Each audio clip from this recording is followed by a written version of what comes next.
কালো মেঘ কখনো শুধু বৃষ্টি আনে না, সে আনে অপেক্ষা, আনে ভাবনা আর একটা অজানা স্থিরতা।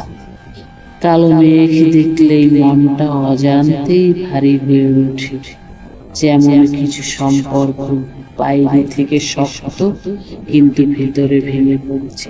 ঠিক তেমনি এই কালো মেঘগুলো যেন আমাদের জমে থাকা কান্নার প্রতিচ্ছবি, তবু মনে আশা নিয়ে থাকি। যতই আকাশটা কালো মেঘে ঢেকে যাক না কেন, জানি এক সময় বৃষ্টি হয়ে নেমে যাবে, মনের আকাশ পরিষ্কার হয়ে যাবে, মন হালকা হয়ে যাবে। কালো মেঘের নিচে দাঁড়িয়ে থাকলে বোঝা যায় আমরা সবাই কিছু না কিছু লুকিয়ে রাখি। মেঘ যেমন বৃষ্টি লুকিয়ে রাখে।